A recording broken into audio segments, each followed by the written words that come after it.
Assalamualaikum warahmatullahi wabarakatuh. Ketemu lagi di podcast Cakap-Cakap. Ahoy. Ahoy. Kali ini saya sudah bersama bintang tamu kita kali ini, yaitu Bapak Syamsul Rizal atau yang biasa dipanggil Bapak Samrai. Benar Pak? Yup, betul. Ya, dari mana tuh Pak asal usul nama Samrai? Jadi sebelumnya terima kasih kepada tim podcast SMA Dharma Patra Pangkalan Brandan. Sebelum saya jawab terlebih dahulu mungkin ya apresiasi setinggi-tingginya karena SMA Dharma Patra salah satu SMA terbaik lah yang ada di Kabupaten Langkat. Baik, kembali ke pertanyaan adik kita tadi, panggilan Samrai itu melekat dari populernya dari SMA, dari rekan-rekan. Juga Pak PLT Bupati juga kalau adik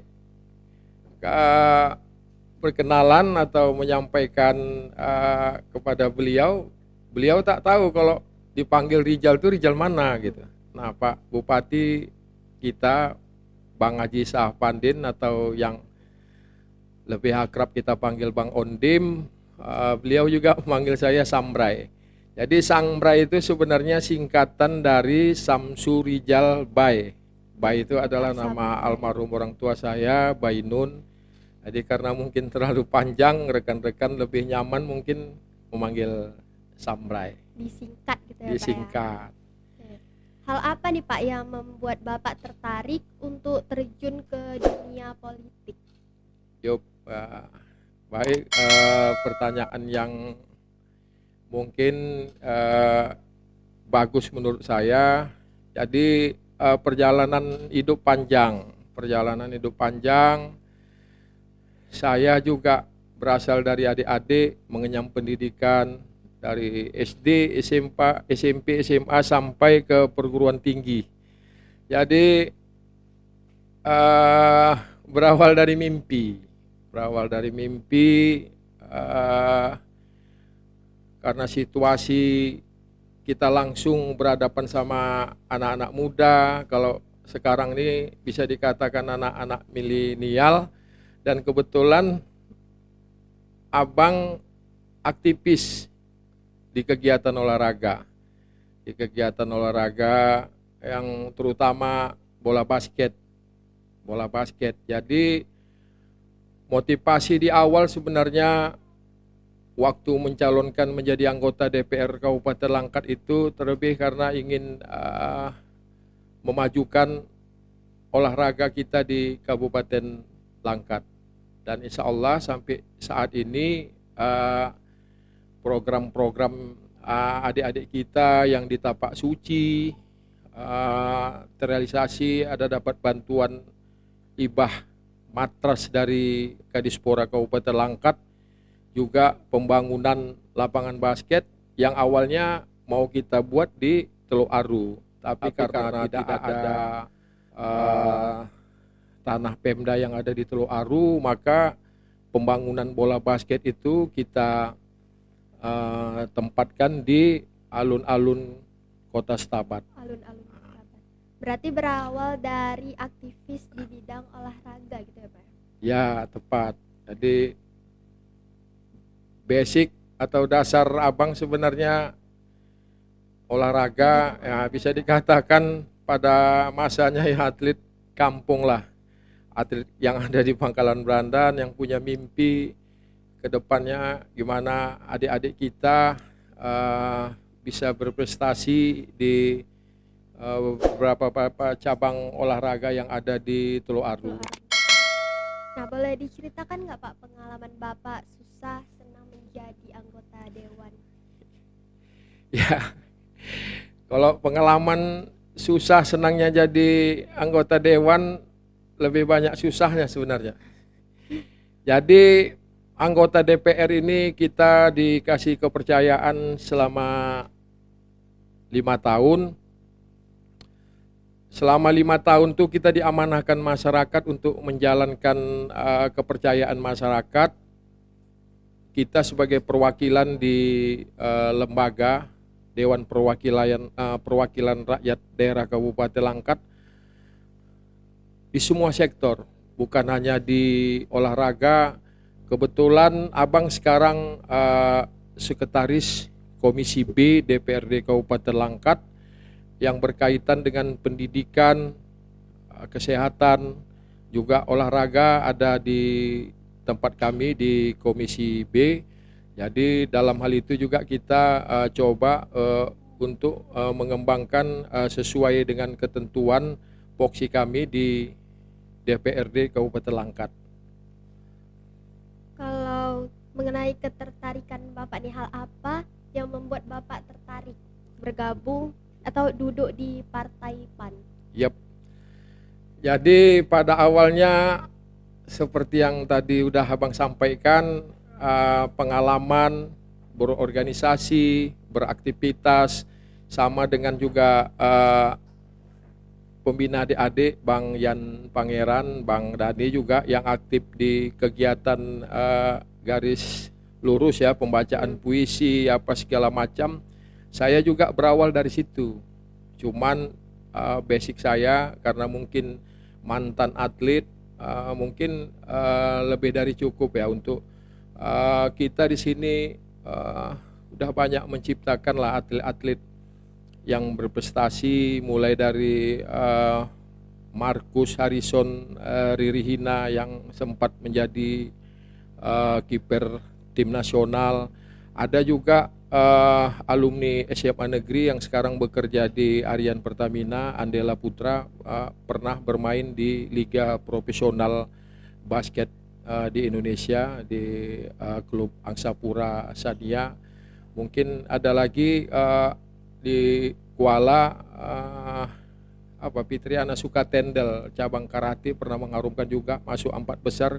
Kalau nggak salah saya itu kejuaraan junior di Prancis pada waktu itu. Sukatendel tuh pada ranking 4. Dan beberapa bulan yang lalu putra dari Tanjung Pura, kalau nggak salah saya di Bogor juara motocross untuk tingkat nasional. Jadi saya juga apresiasi kepada Bapak Bupati Langkat, dalam hal ini Bang Haji Shah Pandin, yang tetap mendukung kegiatan olahraga maupun seni budaya di Kabupaten Langkat. Dan kami, saya mewakili kelembagaan DPR Kabupaten Langkat, hal-hal yang seperti ini, hal-hal yang positif yang kami inginkan yang dilakukan aktivis pemuda yang ada di Kabupaten Langkat, khususnya di Teluk Aru. Kami berharap selalu ingatkan kami, selalu ajak kami berkomunikasi untuk menciptakan generasi yang kedepannya nanti mungkin bisa bermanfaat bagi nusa dan bangsa. Nah, tadi kan berawal dari organisasi tuh, Pak. Organisasi apa aja yang pernah Bapak ikutin? Ya, insya Allah sepanjang hidup di usia sampai sekarang ini di 56 tahun, saya sampai saat ini masih dipercaya sebagai Wakil Ketua Pemuda Pancasila di Kecamatan Babalan. Saya pernah juga jadi Wakil Ketua pada masanya tahun 95 ya. Pertama awal dibentuk PK KNPI, pada waktu itu saya pernah jadi kepengurusan KNPI, dan sampai saat ini juga saya pernah jadi ketua Binaraga Body Contest. Lalu saya pernah juga duduk di kegiatan di organisasi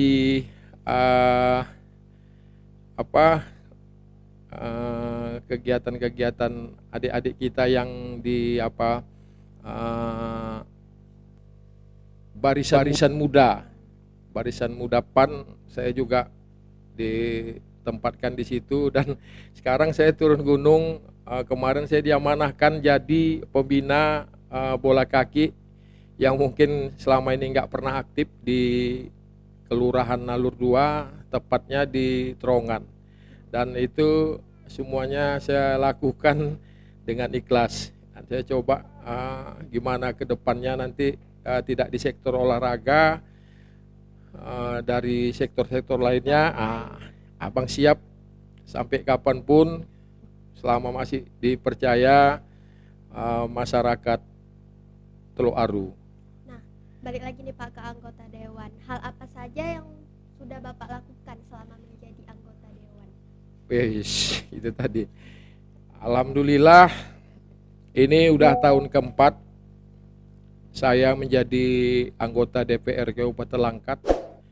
Dan sekali lagi juga terima kasih saya kepada PLT Bupati Langkat, Bapak Haji Sahapandin, sahabat saya Ondim, yang telah merealisasikan pokir-pokir saya dari pertama saya duduk dilantik jadi anggota DPR. Alhamdulillah kemarin di APBD 2022 hampir seluruhnya dikondisikan, termasuk yang ada di Jalan Jawa, yang ada di Jalan Sumatera, yang ada di Jalan Sukamulya, Gotoroyong, lalu di daerah perkotaan, Jalan Stasiun, ada lagi di Jalan di Kelurahan Pelawi Utara. Mungkin saya juga lupa, ada di Pangkalan Susu, di Jalan SMP Negeri 1, dan terakhir di lingkungan tempat saya tinggal di lingkungan Sukajadi, terrealisasi pembantuan paret drenase sepanjang 300 meter. Dan next time nanti mungkin pokir saya yang akan terrealisasi mungkin antara eksekusi mungkin di bulan 5 atau bulan 6. Jalan Babalan mungkin insya Allah akan di aspal outmet kembali sepanjang 400 meter dari titik Babalan, tepatnya bekas di depan bioskop Beranan Cater sampai Tipato. Lalu Jalan Dahlia insya Allah juga akan diaspal, Jalan Sudirman Ujung, dan alhamdulillah mungkin nanti di era PBD juga kita renovasi pasar tradisional yang ada di Pangkalan Berandan. Itu untuk kegiatan infrastruktur.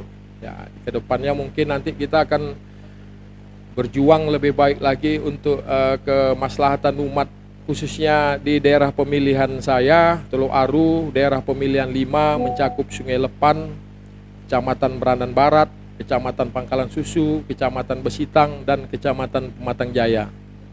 Nah, ada hal tersulit apa yang pernah Bapak hadapi selama menjadi anggota dewan? Mungkin hal yang tersulit pernah saya alami waktu pengangkatan guru honorer menjadi pegawai P3K yang ada di Kabupaten Langkat. Kemarin itu yang saya alami untuk membantu adik-adik kita lah, rekan-rekan kita yang kemarin sempat diterima di P3K karena keterbatasan penerimaan yang ada di Kabupaten Langkat. Kemarin terjadi sedikit miskomunikasi atau tumpang tindih pada masa sanggah. Pada waktu itu saya sempat dipitnah dalam hal ini tidak berjuang sepenuh hati untuk adik-adik kita atau rekan-rekan kita yang diterima di P3K. Padahal kami dari Komisi B DPR Kabupaten Langkat udah berjuang semaksimal mungkin.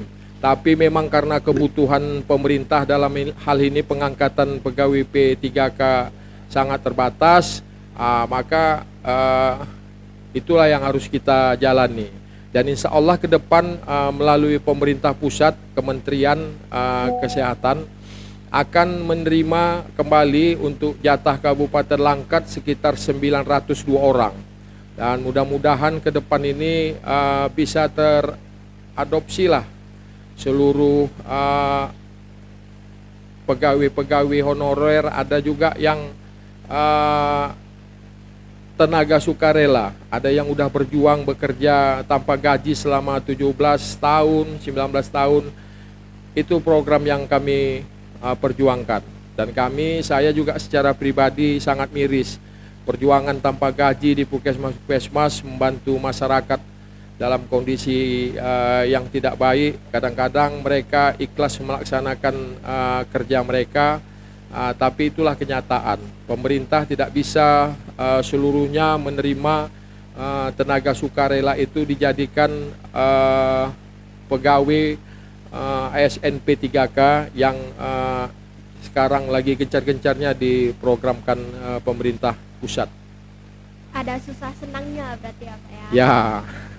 Nah, kan ada susah senang, jatuh bangun. Pernah nggak Bapak merasa jenuh atau pengen menyerah gitu karena berat jadi anggota dewan? Wih, insya Allah tak pernah jenuh lah. Dan insya Allah nanti adik yang mengundang saya kemari, mohon doakan abang. Masih banyak masalah di Teluk Aru ya, khususnya Kabupaten Langkat. Masalah-masalah yang banyak belum selesai, terutama infrastruktur kita sekarang yang masih jelek.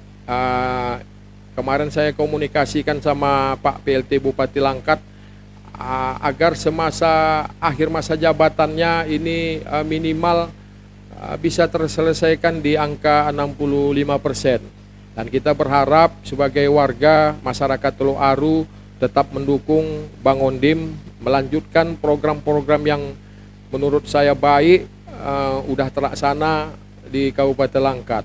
Yang paling utama selesainya titik baru kita di Kota Stabat.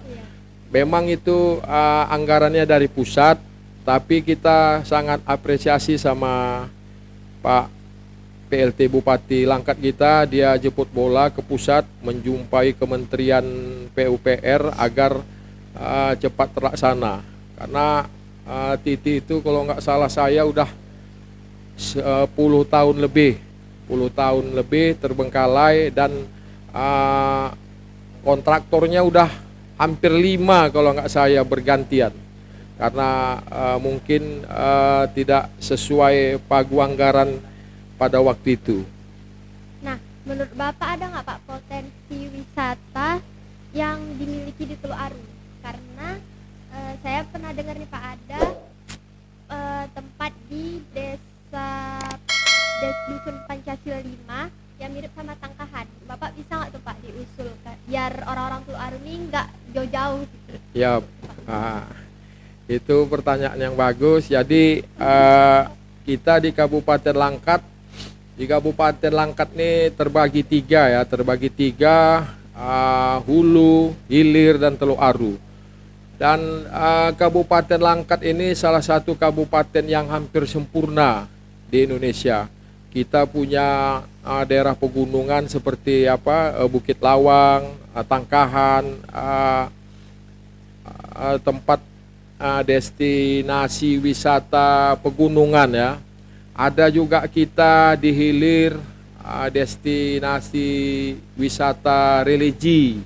Itu tepatnya di Babu Salam dan Besilam di Kecamatan Padang Tualang ya. Di situ kita hampir sempurna, dan kita sendiri di sini tempat kita berpijak.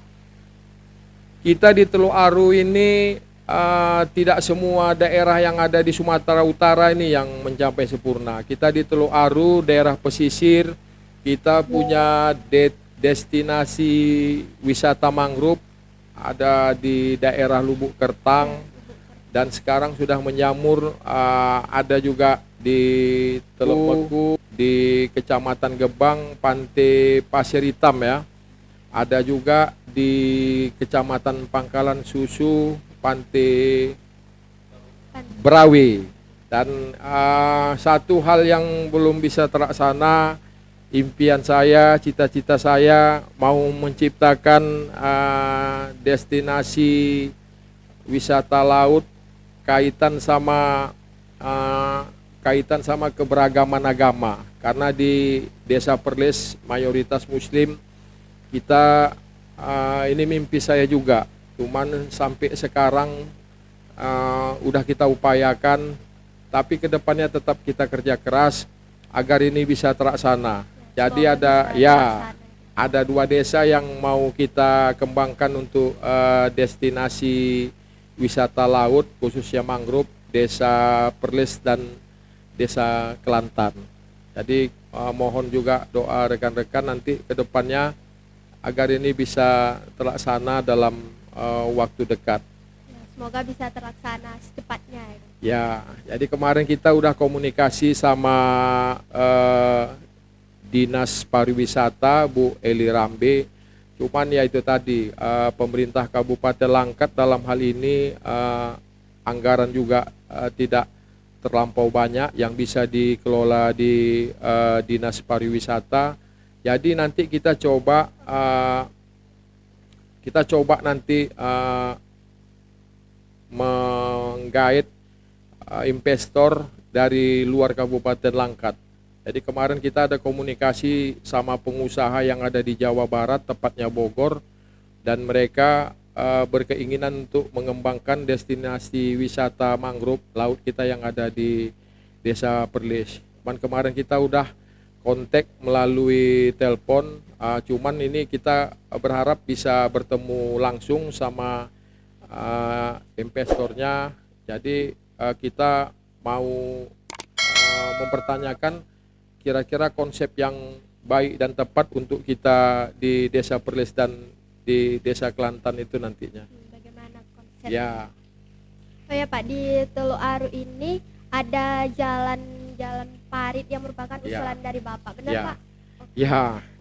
Alhamdulillah kemarin di daerah perkotaan tepatnya destinasi parit ya di daerah Gang Sirat. Alhamdulillah terlaksana, di Sukajadi juga terlaksana, lalu di Desa Pelawi Selatan, kalau nggak salah saya di gang apa lupa saya, di Desa Pelawi Selatan, di daerah-daerah Jalan Wakaf ya, lupa saya gangnya gang apa, itu sekitar 1 tahun yang lalu, alhamdulillah terlaksana. Cuman imbauan saya juga kepada masyarakat yang sudah dibangun paritnya, dibangun jalannya untuk bisa sama-sama menjaga agar bagaimana nanti jangan membuang sampah tuh ke dalam parit kan gitu. Ya mungkin itu aja. Itu kenapa tuh Pak bisa kepikiran sampai ke situ? Dalam hal Tadi Pak mengusulkan jalan-jalan parit itu bisa kepikiran sampai. Oh ya, karena kita kan mengalami. Jadi kebetulan ketika saya mengajukan diri jadi anggota DPR, kebetulan kalau udah hujan 1 jam aja, walaupun kita di daerah perkotaan, kita miris. Air tergenang, pembuangan air ke kanal kita nggak lancar. Jadi udah kita coba untuk supaya program pembangunan parit yang ada di Teluk Aru ini, yang saya kira nanti Bapak Bupati bisa mendengarkan kesempatan pada acara podcast kita di SMA Dharma Patra ini. Dan saya berkeinginan tata ruang kota kita di Pangkalan Brandan masih sangat jelek. Jadi kemarin ketika saya dilantik, yang saya kerjakan itu, saya putu-putu kemarin tuh dek, Bang Yan. Saya putu-putu, saya agendakan, tapi ya tadi seperti yang saya sampaikan, keterbatasan anggaran daerah kita juga untuk bisa terlaksananya kegiatan kita. Selain itu Pak, ada nggak Pak hal yang belum terlaksana karena keterbatasan anggaran dana tadi? Ya, masih banyak lah. Masih banyak yang belum terlaksana, khususnya kita di Teluk Aru. Kemarin juga kami ini yang dekat sama kita di Jalan Kalimantan, tapi kemarin saya minta kepada masyarakat Jalan Kalimantan untuk mengajukan permohonan langsung agar karena ini sifatnya darurat, kita mohon nanti kepada Bapak Bupati Langkat agar bisa merealisasikan pengaspalan dengan outmit yang di Jalan Kalimantan yang berdekatan sama Jalan Tamrin. Lalu ada juga sampai sekarang belum terlaksana di alur 2 di Jalan Manggis ya, Gang Manggis. Cuman insya Allah nanti di tahun ini akan coba kita realisasikan, termasuk juga kemarin keluhan masyarakat di lingkungan Sukajadi katanya dari zaman merdeka ini belum pernah di outmet nih Bang Samrai katanya. Ya udah kita sampaikan kepada Bapak PLT Bupati Langkat, ya insya Allah mungkin yang di Sukajadi di PAPBD nanti di kisaran bulan 10 atau bulan 11 bisa mungkin terrealisasi.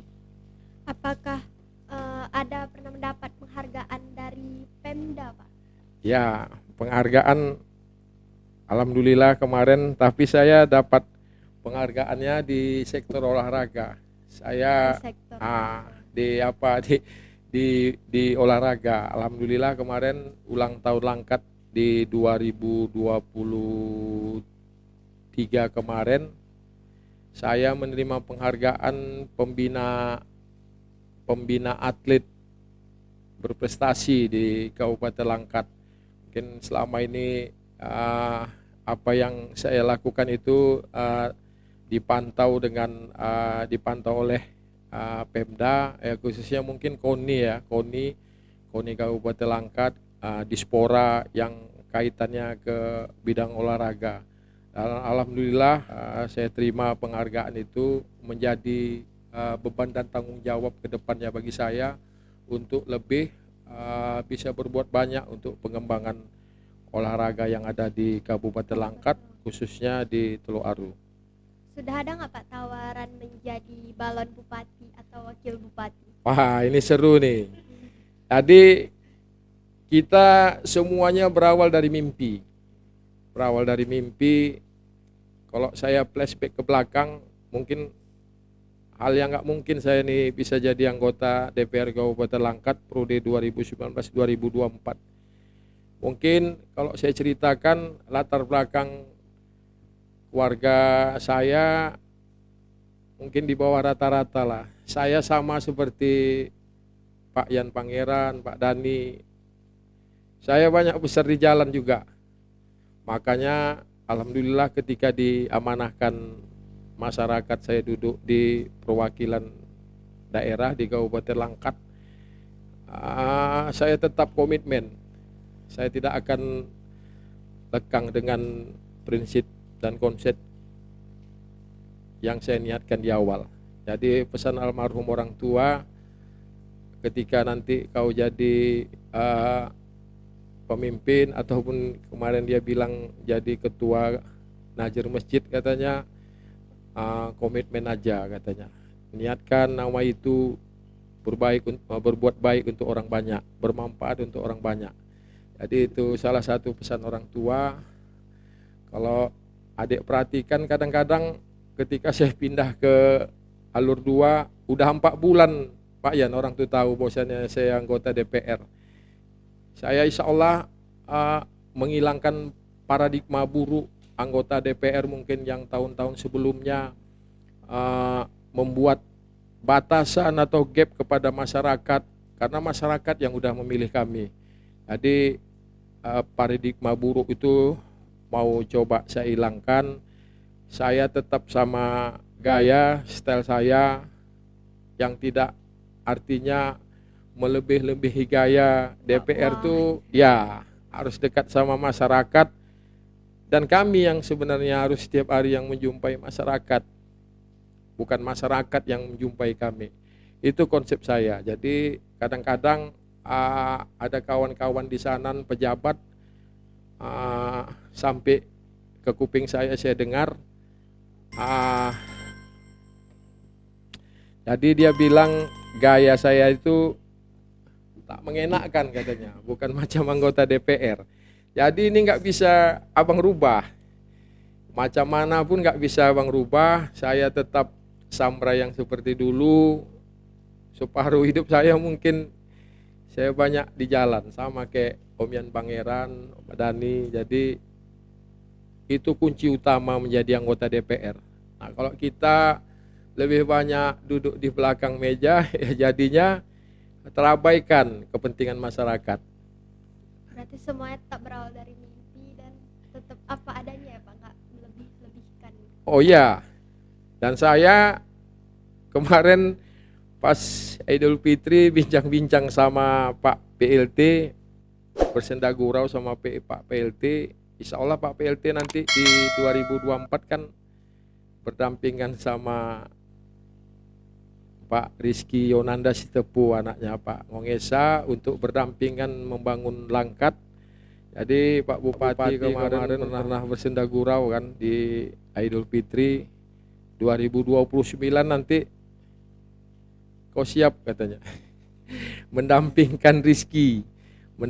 Rizky menjadi wakil bupati. Nah, saya ketika pulang berpikir ya, kenapa enggak, kalau memang mimpi ini bisa didengar dan dijabah Allah, mainkan aja kan, Kenapa gitu. enggak? Kenapa enggak? Itu semua ketentuan takdir. Kalau memang takdir kita jadi DPR. Kalau takdir kita jadi wakil bupati, kalau memang udah diamanahkan masyarakat, kalau memang udah takdir Tuhan tuh kita jalannya harus di situ, dan itu harus kita jalani. Ada contoh macam Pak wali kota terpilih Kota Binjai, dia 2 kali mengikuti, yang pertama kalah dijolimi, yang kedua dia menang. Seminggu mau dilantik, Bapak itu meninggal, Pak wali kota Binjai terpilih. Jadi takdir dia sampai di situ, terpilih tapi tak sempat dilantik. Kejadian yang sama juga di Pemantang Siantar, 2 kali kejadian, bupati yang terpilih meninggal dunia. Jadi itulah salah satu kekuasaan Allah. Kalau kata Allah tuh kun fayakun, kalau kau jadi. Jadi kalau kita belum takdir, ya kalau kita paksakan juga nggak akan bisa terjadi. Nah, apakah kegiatan yang Bapak buat itu harus melapor dulu Pak ke partai? Oh enggak. Jadi untuk kegiatan pembangunan infrastruktur, kegiatan-kegiatan yang ada di masyarakat itu dikembalikan kepada anggota DPR-nya. Inisiatif kita untuk mengembangkan kemajuan di daerah pemilihan kita. Jadi anggota DPR ini kebetulan kemarin kami masih di Dapil 5, ada 12 orang, 12 kursi. Setiap anggota DPR tuh punya konstituennya masing-masing. Jadi kebetulan karena saya satu-satunya dari kota, maka saya berkomitmen untuk membangun kota Pangkalan Berandan, ya, terutama infrastruktur. Alhamdulillah sampai saat ini kalau saya kalkulasikan udah di atas 60% lah, kisaran antara 70 sampai 75% kalau nanti ini terlaksana di RAPBD dan PAPBD di 2023. Semoga program yang belum terlaksana segera terlaksana. Ya, amin. Insya Allah. Mohon doa restu juga adik-adik, abang-abang kita di sini, agar apa yang saya usulkan di pemerintahan Kabupaten Langkat bisa terlaksana. Boleh dong Pak kasih motivasi dulu untuk para pemuda yang lagi nonton nih. Ya. Jadi mungkin motivasi saya singkat, berawal dari mimpi. Jangan kita ragu. Insya Allah mimpi-mimpi itu bisa terlaksana dengan jerih payah lah, Dan kalau Tuhan berkehendak, kalau Tuhan bilang jadi, kun fayakun, kalau kamu jadi. Jadi jangan kita berputus asa. Kalau kita berorganisasi, jalani saja. Ada pasang surut. Jadi ketika pada awalnya saya sebelum seperti ini, saya pernah juga membuat baliho Pak Bupati di 2004, masang sendiri apa. Itulah bentuk kita di dalam organisasi. Jangan merasa kita hebat, jangan kita merasa mentang-mentang udah ketua, tidak mau kita turun langsung. Jadi turun ke lapangan itu perlu, kenapa kita langsung berhadapan dengan situasi yang ada di tempat. Yuk. Pak, ini ada kenang-kenangan Pak dari Kakak di podcast Ya, ayo. Ya. 2024 lanjutkan Pak.